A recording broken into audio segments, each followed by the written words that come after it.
Hello,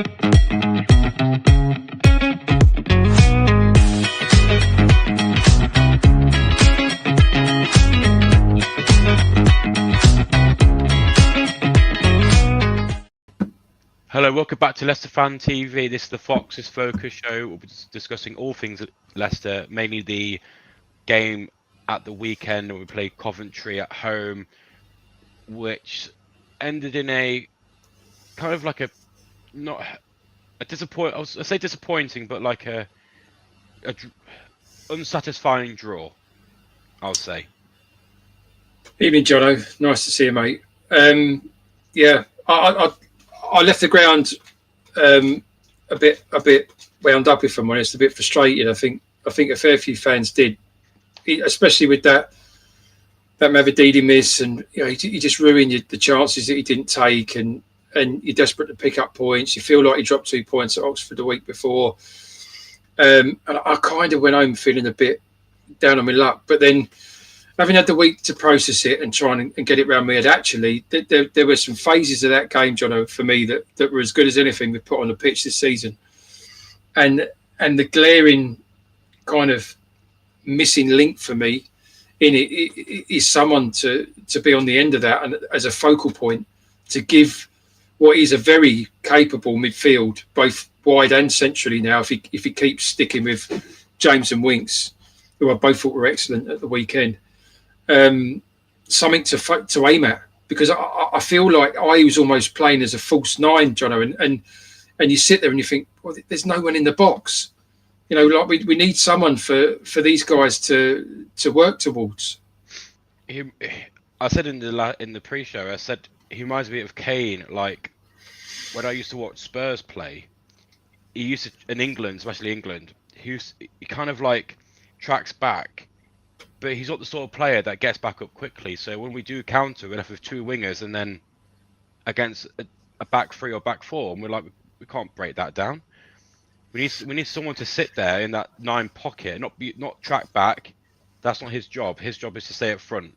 Now, I think Kranza should definitely start. Like, I think Ayew would be a very good sub to bring on in the last 20 or 30 minutes, but I think Kranza deserves his chance now to come on and be that difference, because it looks kind of flat. Like, the main point is we look so flat. Like, we didn't shoot enough, we didn't pass well enough, and the biggest opportunity was Mavididi, and he fluffed that off massively. Yeah, Jono, for me, Steffi Mavididi, 8 out of 10 for effort. The lad's commitment to the cause cannot be questioned, but his form at the minute can. We've had a few games of it now, and he looks like a lad that's struggling for form and confidence. And for me, I think it's the right thing to do now to give that lad a rest and bring Jerry Monga into the first team tomorrow night. I think Monga deserves his chance to. He's a quite similar player to Mavididi. He likes to use his skill to try and get around players, but I think the difference with Monga is I think he's a lot more creative in how he gets the ball to cross it. I think Mavididi has one way: either he runs past his player, or he passes back. I think Monga is very good at taking on players. He's very good at crossing it. He's very good at wiggling his way out of a situation. But Mavididi is not a bad player. He's a good player that's in a rut, and I think when sometimes you need to sit back and take a break, get the sit back, watch his teammates, get some advice, take a break, and just come back refreshed, because he needs 2 or 3 games just to get his head straight. Because if he keeps playing every week, his head's going to keep dropping. Your form can't suddenly just improve. He needs to take a break. I agree. It's a long season. There's a lot of games. It now is the time for me to give that lad a rest and give Jamie Monga a start. Just on a quick one here, Jono. Tony, evening to you, mate. You're saying not lost at the Baggies in 15 years. Blimey, Moses. That's a long old time. I mean, the West Brom, funny enough, as they've lost their last 2 games. They lost to Derby and the week before they lost to Middlesbrough. So they're going to be desperate tomorrow night to turn the tide and get some points on the table. Obviously, likewise for us, whilst we've not lost in 4, we're coming into this on the back of 2 draws. The Oxford game obviously should have done better had we not been playing for 10 men for an hour and all of that. So I think this is going to be a lively game tomorrow. I think both teams are going to be looking for the 3 points to get that momentum going in the league, and it's going to be an interesting one. It is going to be an interesting one, and I think it's going to be a tough game. Like this is, I mean, go and having Coventry and then go to West Brom is not going to be easy. There's going to be another big test for us, and we just got to just be more braver with shooting. We just have waiting for like this. Reminds me of Enzo, where waiting for the perfect shot. Just shoot. If the ball gets shot into the danger area, it could ricochet. It could fall to someone else's feet.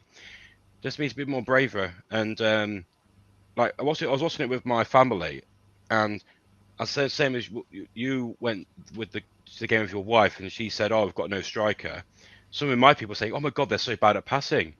Soumare could not pass for anything at the weekend for me. I think his passing was dreadful, especially to Ricardo. It was horrific. It's an interesting one because I think when I was pleased when I saw the team on Saturday. I was very pleased when I saw the team. Me too, and I was optimistic walking to the ground and having seen the team that Winks was in, and I think Winks is an absolute quality player at Championship level, and I thought he was outstanding on Saturday. I thought he was brilliant, and whilst I know, a lot of us, including me, have questioned his attitude, especially over pre-season to the start of this season. He looked like a lad that just didn't want to be there. When he goes on the pitch, he's as good as anything in the Championship in there, and I'd probably go as far as say he's probably the best midfielder in the Championship. I think he's absolutely superb, and I think that was a massive bonus or a lift for the game on Saturday that he was in there. And I do wonder if Cifuentes had stuck with Skip and Soumare, whether the score would have been different, would end up losing. But I think James and Winks have to continue to play. But why not? Why not play Chowdhury behind the pair of them? Why not put Chowdhury in there? I mean, he's likely lost his place now at right back because I think Michael doesn't agree with you. He says Winks is rubbish.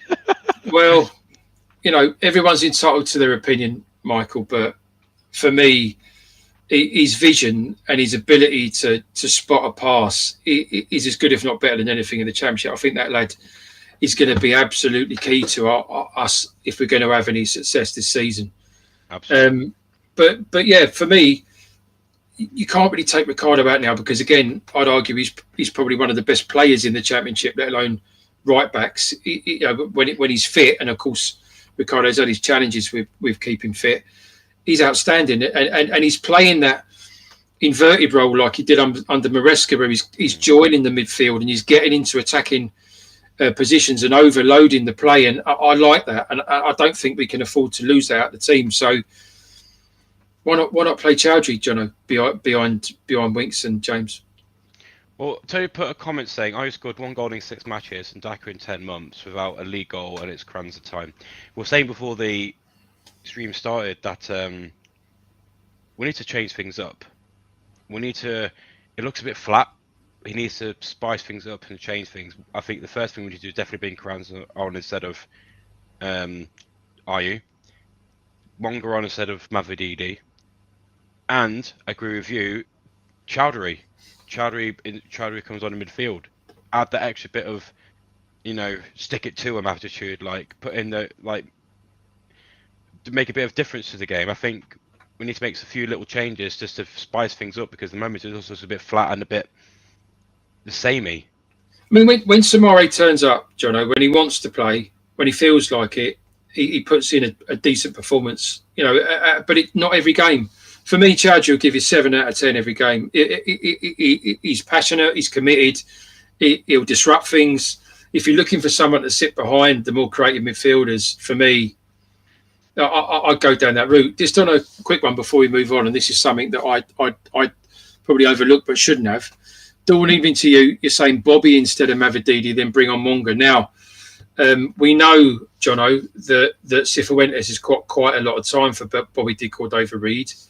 And I know a lot of fans haven't because of the way he played last season in the Premier League under Van Nistelrooy, etc. What would your feelings be, Jono, if it was Bobby De Cordova-Reid on the left tomorrow night? Would he make as big of a difference as Monga? When Monga comes on, everyone gets excited. Everyone goes, right, here we go. We're going to see something different. Would we get that same reaction with De Cordova-Reid? Will we get that same response? Because when I saw him in the Championship, he had some good in the Premier League. Sorry, he had some good moments. Not going to lie, he had some good moments. But was he a difference maker? I don't think.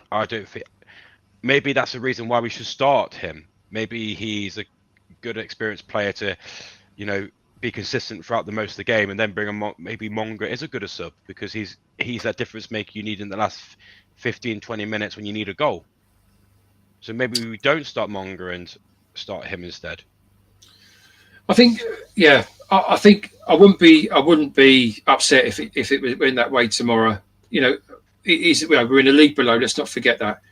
I felt De Cordova-Reid was a bit of a nothing in last season. He didn't. I can't really. All right, okay, he did score at Old Trafford, but it was a bit of a tap in. But really, in general, I can't remember ever walking home from a game thinking, "Blimey, Bobby De Cordova-Reid was our match winner," or he did well at Spurs. He did well at Spurs. We got the draw, didn't he? Yeah. Okay. Fair comment. But by and large, it was pretty anonymous. A lot of it, But we're in the league below. So you'd think he'd stand a better chance of having an impact at a bit of a lower standard. So I wouldn't be averse to it at all. And if that's the way it goes, and if the manager feels that Monga needs to be kind of eased into it, especially given his age, a bit more gently, then fine. I'm fine with that. But I do think that Mavididi needs a game out just to give him a break. George just put an interesting comment saying Marty said that Reid was the best number 10 was at Fulham. Could he play in the attacking midfielder role? I think James is going to be keeping that spot for the foreseeable. Yeah, I don't see him being shifted by Reid. I think Reid is better on the wings as a winger. Yeah, I think Jordan James, he's ideal for that, and I think that's how we're going to line up at least for a while. Tony said, "Got to shuffle the pack for the game on Tuesday." Are we playing tonight and Tuesday? Yeah, we got Wrexham at home on Tuesday night, Jono. They've had a bit of an indifferent start to the season. Obviously, there's a few ex-Leicester players there. Connor Cody and Danny Ward. Danny Ward's injured, I believe. But Cody's likely to start, so that'll be interesting. Do you think we should go a slightly, not a new starting 11, but go different? And then, Page is just signing a new professional contract for the club. Yeah. If he's not injured, would you jump James, or would Page be a good substitute? I think for now, Jordan James, as he gets used to, obviously it's his first game last week. He had less of a time with the squad because obviously he's on international duty with Wales. He's only going to get better when he gets more game time, and for me, he's going to be key to our season as well. I can't look beyond that. I think for me, you start James and then maybe you bring Page on for the last 15, 20 minutes as an option. So what would everyone's, or what would your starting 11 be? Because after the draw against Coventry, I want to shake things up. It's not like, it's a not lose formula. It's a let's do something different to win formula. Mm-hmm. I think we should start with Solarczyk in goal, Ricardo on the right, Thomas on the left, Vestergaard, and Hope. Is Okoli still injured? It was a minor injury, but I mean we've not talked about this yet. But I thought Faz played well on Saturday, and I don't think he deserves to lose his spot as it stands. If it's Okoli or Faz, I'm not too bothered. But I think Vestergaard has to play because I think he's a good defender in Championship level. I would play Winks, Soumare, and then James in front of them. I would have no. Actually, I'd play Winks, Chowdhury, and then James. I would have Fataro on the right. I'll have Monger on the left. Then I'll have Carranza at front. That would be my starting 11. And I'm not going to argue with that. That would be where I'd go with it as well. I think that's, for me, that makes rational sense at the minute. The De Cordova-Reid thing on the left, maybe. I'm open to that and giving the lad another opportunity. But yeah, based on what we saw at the weekend, I'd completely agree with you. The only other one that's now fit and available is Victor Christensen, and I've seen some. No. I've seen some quite passionate debate floating around various different places about Luke Thomas and Victor Christensen and which one of the two should or shouldn't be playing. Where do you sit with that, Jono?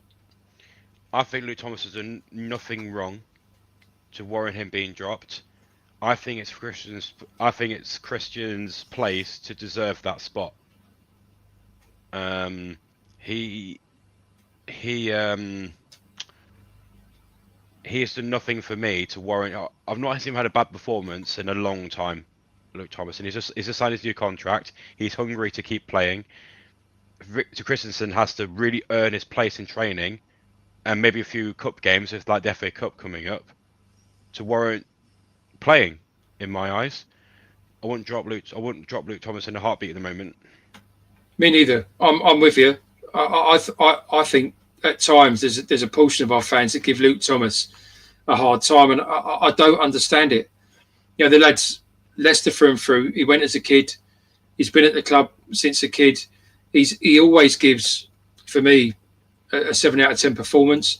When he replaced Christensen in the side last season, towards the last third of last season, I thought we improved defensively as a result of that. So for me, it goes over my head how people are arguing that Victor Christensen should get a place in front of Luke Thomas. I think Luke Thomas is a very decent, honest servant of the club, and at Championship level, he's more than capable of doing an outstanding job. Here's one for you briefly. This is a side note. Sorry, Jono, to come over there, but Armchair Jockey says Cody dropped for the last 2 games and Wrexham have won both. Maybe they're starting to learn something about Connor Cody, because I was never particularly in love with him as a Leicester player, if I'm being honest with you. He's the sort of player what Begovic is to us now. He's a voice in the changing room that helps morale. He's not the player he was at Wolves. He wasn't the player. I think he played well when he first started playing for Leicester, but he fell off a cliff towards the end of his time with Leicester. I just don't think he should be a player. I think he should just be a coaching role. He's just poor. He doesn't run. He can't defend. He's bad passing the ball around the back. He's very sloppy. I just think he's done as a player. I'm with you. It feels a little bit with Wrexham, Jono, to me, that if they've signed players on the past, they've gone up. Obviously, they've got this turbocharged run through the leagues going on, with Disney Plus behind them and all the rest of that. And it felt a little bit for me like this summer they kind of signed players on the past rather than what they're going to give to them now, and they were trying to elevate their squad up a level. And I don't know who's in charge of the recruitment down there, but for me, it all looked a little bit naive. If I'm honest, it didn't look like they were doing. It wasn't intelligent, is what I'm saying. No. It was just kind of, he's played for Leicester and Wolves in the Premier League, so he must be a good player. Let's go and sign him. You're not looking at the here and now. You're looking at the past. But they'll live and learn. And if whilst I'm sure their intention was to try and run through the leagues and do some kind of fairy tale story, I think they're probably going to maybe learn that it's not quite that easy this season. No, Ipswich did it from League One to the Premier League, and they're almost at the bottom of the Championship now. I think what Leicester's doing now is building for the future. We didn't sign anyone. We've got rid of really high contracts. We've still got quite a few high contracts. I think next season has to be a massive rebuild because we're going to lose so many players. Because then it's the end of their contract, which we're really happy about Luke Thomas signing his new one because he was at the end of his contract. I think the club's building for the future. We're now utilising our youth academy and using our bloody training facilities to train up the youth players. This is the first good thing that's coming out of our training centre since we bloody made it. This guy's got, and we said before the show started, yes, we're fourth at the moment, but we've got that big cloud above our head with the points deduction. And I think the way the season's going, I think we're going to be a very good mid-table championship season. And then it'll take us a few years to build back up to pushing for the title again. Yeah, we'll see. I mean, I think this year, for me, the championship, I know Middlesbrough are obviously having a really good start to the season. But if you look underneath them, there's only 2 or 3 points between a lot of teams. And I do wonder if this season will end up being more of an open season where there'll be kind of 8-10 teams all kind of vying for at minimum second to kind of 8th or 9th. And I think this year is going to be a lot more competitive with more teams. And I think it's less likely we're going to see 2 or 3. I mean, obviously, in seasons gone by, the teams have gone down, have largely then been in and around the kind of mix for going straight back up again. But obviously we're in there. But like as you just alluded to, Ipswich and Southampton this season have dropped away, and they don't look like they're going to be at the minute competing at the sharp end of the league to go straight back up. So I think that opens it up for a lot of teams this season to all fight for those promotion and playoff spots. I think the 3 teams that go up would not have been in the Premier League for a long time this season. I think we're going to miss out because I think with the point deduction we're going to get, unless we start winning games week in, week out from now on, we're not going to push to the playoffs. I think the club needs it. I think the club needs to learn their lesson, and you can't run the club that they have done over the past 5 years. And build up from step 1. You have to do a Nigel Pearson and build that team up like what he did to a point where you can be really competitive. And that takes a long time. Until that point deduction goes away, we'll always be under that horrible, mindset thinking as a whole, we're doing well now, but we're going to lose all our points soon. Yeah, I agree with you. That's looming, and whilst no one's talking about it, it hasn't gone away. I mean, there's a little side point here from George, even to you, George. It's a shame we didn't get rid of Daka and bought either the Mills striker or Coney. That Coney from Wickham, who ended up going to QPR, there was all sorts of rumours coming out of Wickham Wanderers that he pretty much done a deal with Leicester, and then completely out of nowhere, he signed for QPR. I don't know what happened, but I absolutely agree with George that there was a couple of 3 bids in this summer for Daka, which were nominal money, but ultimately the lad's on the last year of his contract, so you're not going to get some big bid. And let's face it, on the back of his career at Leicester, you're not going to get a big bid either. So to get his wages off of our roster, if I was the club, I would have gladly taken the 2 or 3 million that various clubs in Europe were offering, offloaded him, and brought in the likes of Coney, who's done an excellent job at Wickham. He's young, hungry, wants to prove a point, and I'd much rather see that and providing that focal point for the team than seeing Patson Daka come off the bench. Carranza might turn out to be a good player. Yes, you can't compare him to the striker we had previously because he's on another level, but we need to give this guy a chance. He's only had 2 weeks at Leicester. Oh, absolutely. But, I think we've both sat here tonight, Jono, and we've agreed that if it was up to us, if we were the manager, we'd play Carranza tomorrow night instead of Ayew because of that lack of kind of focus or focal point that the Ayew's currently failing to give the team. But what are we basing that on? We're not basing it on anything. We're basing it on a lad who's played in the MLS for... I'm not... Listen, I absolutely desperately hope that Carranza scores 25 goals for Leicester this season, ends up being the antidote to the issue. However, there isn't really anything in his past to kind of show you that might be the case. And with someone like Coney, who's kind of played in our league pyramid, who's demonstrated he can score kind of 20 goals, albeit I know it was at League One level, and he's hungry, I'd have rather had that in my squad than Patson I Daka. Is the agree. point I'm making? Yeah, absolutely. Him instead of Daka any day of the week. But I think we've got a good history of signing absolute gems from that no one had even recognised. Or look at Kante. He was walked around every club saying, "Please buy him," and then he turned out to be one of the best midfielders in Premier League history. So, Yeah. um, I mean, we're in that. At least we're getting back to that, Jono, where we're starting to look for talent that's less obvious. That whole Rodgers era of just kind of going out and spending £30 million on a player. That was never going to be Leicester. We haven't got the financial clout to go out and do that. We caught a cold because that squad that was the sixth highest paid squad in the league got relegated, and we've been suffering the consequences of it ever since. Tony's saying I won't score 10. I assume, Tony, you mean you won't score 10? one in 6 games. I mean, listen, we're talking about dropping Jordan Ayew. Jordan Ayew this season has been committed. He's been passionate. I've liked his attitude. He's been a talker to the other players. He's taken that senior role. I like all of that about him.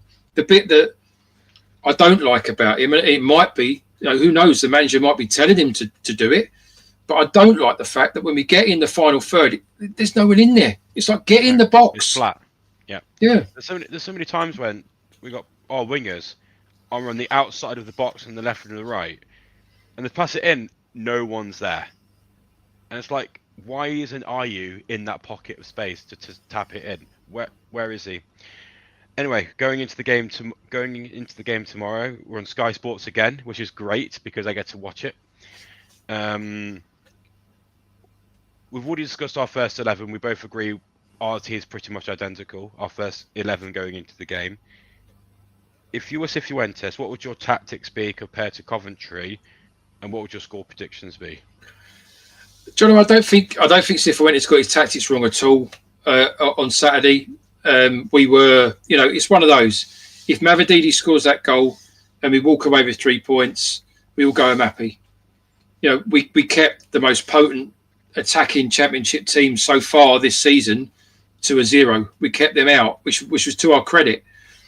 And they are an aggressive, big, physical, high-pressing team, and certainly in the first half they put us under a lot of pressure.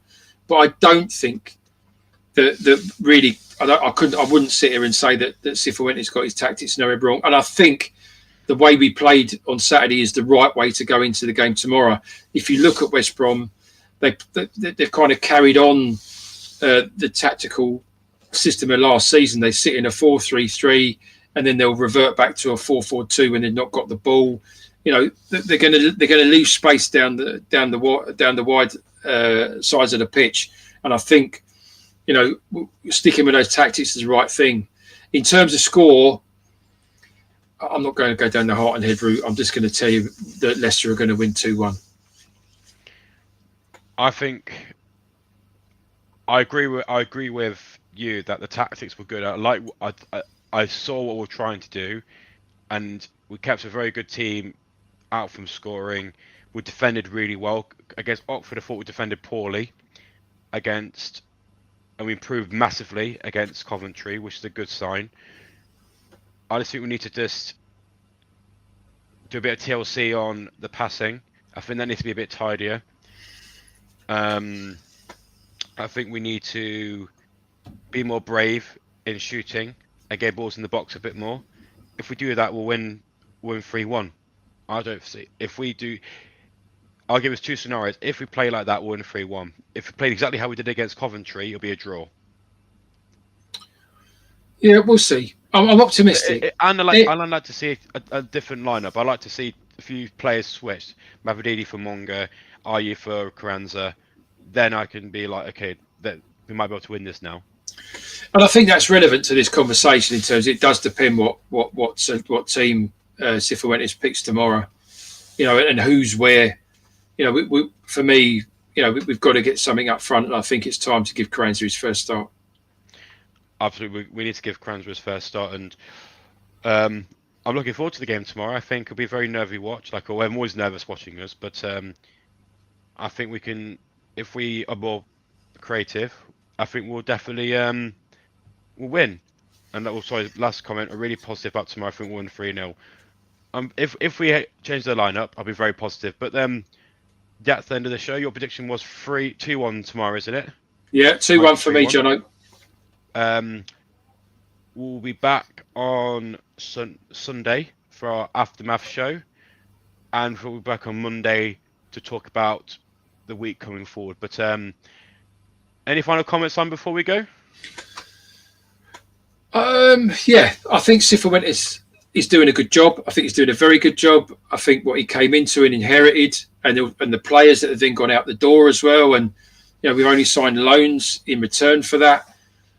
I think we're heading in the right direction, Joe. I do honestly think that. And whilst, it's been a bit lumpy and bumpy here and there, with that Preston game and the Oxford game, games you kind of think, oh, God. But it feels like we've got some momentum. It feels like the players are buying into what Cifuentes wants and his philosophy. I think, it was absolutely the right thing to do to bring Harry Winks back into the side on Saturday. And I want to see that carry on. I'm 100% agree with you. I always say about managers, as long as you're either improving or being consistent in terms of results and players of style that are getting us points, I'm happy. As soon as that starts to drop, that's when there's problems. But I've been very impressed with what he's been doing in stabilising the club. And then I'm looking forward to seeing what he does in the future. But we appreciate you all for watching, and we'll all see you again soon. The Leicester City machine is on the march again.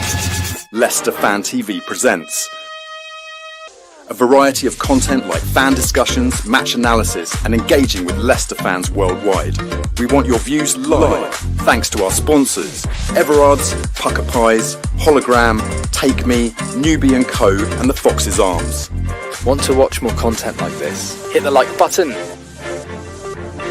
Give us your views. Hit subscribe to Leicester Fan TV and make sure to follow us on all socials.